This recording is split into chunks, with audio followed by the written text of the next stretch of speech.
Chapter 2 focuses on event conceptualization. Planning is really important in this. Planning refers to the process of setting objectives and determining how to meet them. In terms of event conceptualization, this is often really complex because there are a number of different stakeholders involved. The chapter outlines 4 phases of event planning. The first is event development. This is when event organizers envision an event and champion the intention to hold an event. Part 2 is operational planning, or the planning phase. Activities are undertaken to translate the organizing group's vision into a reality. Goals and objectives for the event are set. Part 3 is the implementation phase. Event organizers gather resources, train staff, implement management procedures, and coordinate activities. In the evaluation phase, results are matched with the objectives to ensure the event is going as planned.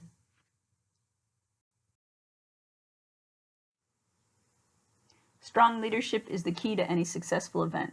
It's important to note the difference between managers and leaders. A manager makes decisions, assigns tasks, allocates resources, and solves problems. A leader motivates and inspires others to achieve the event's goals. The leader can provide a vision of how to achieve the outcomes. So in addition, there needs to be, in terms of decision-making, defining authority, roles, and responsibilities, perhaps through creating an organizational chart so that the stakeholders involved know what they're responsible for, so then they can go out and achieve these goals.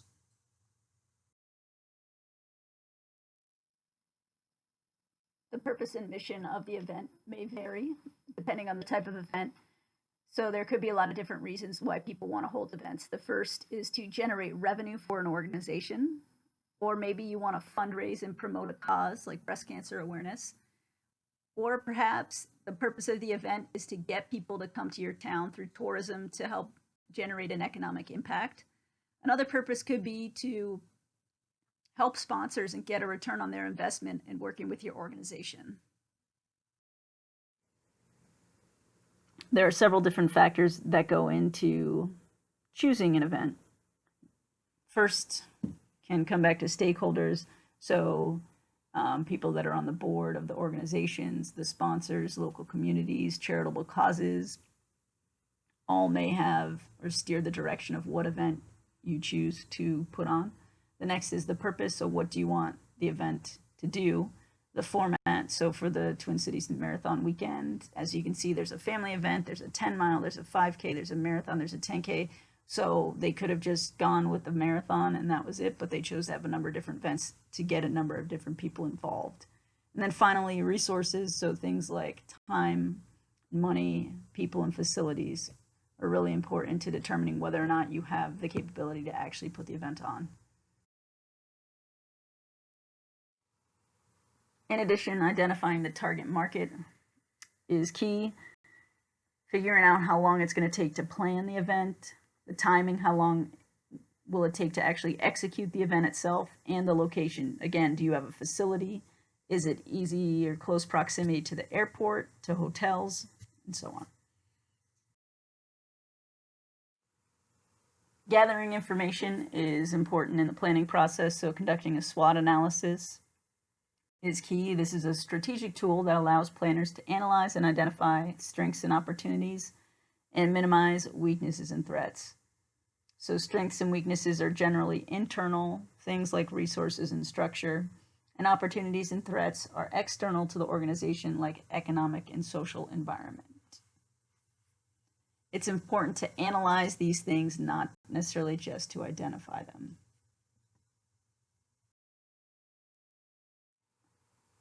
Along with the mission are goals and objectives. So goal setting is a really important part of the planning process. They provide direction and define how the success or failure of an event will be measured. So goals are often broad qualitative statements that provide direction in support of the event's mission. Objectives, in comparison, are specific quantitative statements that serve as a measurable indicator of whether the organization is meeting its goals or not.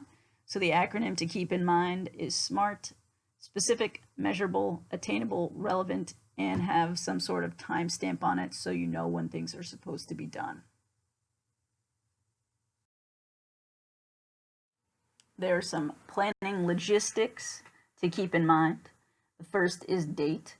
So, are there any other major local events going on, competing events, or holidays when scheduling the date that may impact participation? In terms of time, think about how long each contest or event is going to take.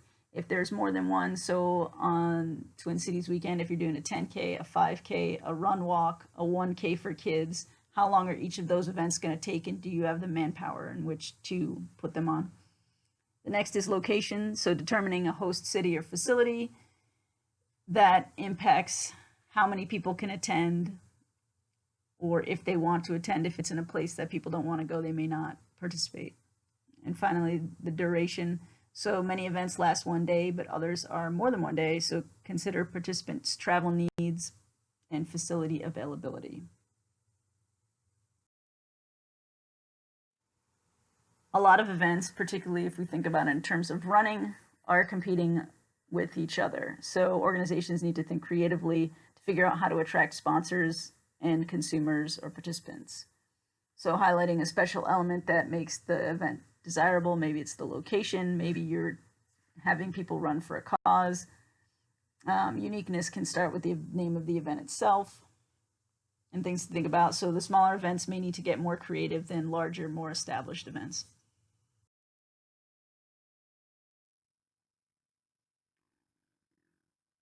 One of the more recent discussions in when you create a sport event is how to create a sustainable event. So this means that something that has a minimal impact on the environment, and you can do this through many different ways. First is digital communication.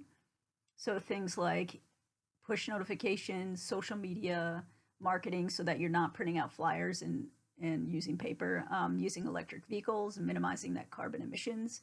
Same for public transportation, encouraging people to take public transportation to your event. Utilizing eco-friendly and sustainable products, so things that can be composted or used again. In addition, trying to use renewable energy, so maybe there's wind turbines in your area or solar panels on your building. Water conservation, a lot of new facilities have toilets where you press up or down depending on what kind of waste you've used, and LEED facilities. So creating a facility that's certified green and sustainable is helpful. The book discusses how to plan promotional and ancillary components, and it goes into a little bit more detail in the later chapters, but just in terms of having a marathon, some of the ancillary events, so the events that are not the main focus, like the race itself, so thing like fan expos, where people can come in, check out new products, maybe meet some professional runners. Maybe there are some contests they have to engage people, or have a youth clinic along with your event so that you get more people interested at a younger age, who ideally become lifelong participants. With any event, it's important to have a backup plan, which is known as contingency planning. So you need to anticipate things like a fire, gas leak, or other emergencies. Bad weather, is it snowing, is it lightning, is that going to necessitate a backup plan? What happens if your timer goes down in the marathon? Is there a medical emergency for either participants or spectators? And then how you deal with staff shortage. So you need to create some backup plans in case any of these things happen and you're ready to deal with them. So within the planning process, organizations would want to develop an operational timeline. So you identify the tasks and the budget so that you know what you can do and how much it's going to cost, and then schedule tasks in relation to each other if they are related, if you need to go step A, step B, so that things will be accomplished quickly and efficiently.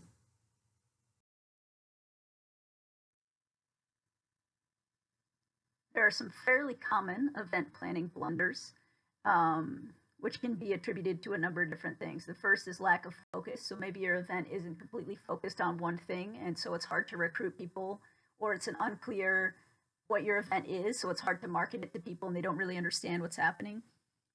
Overlook details.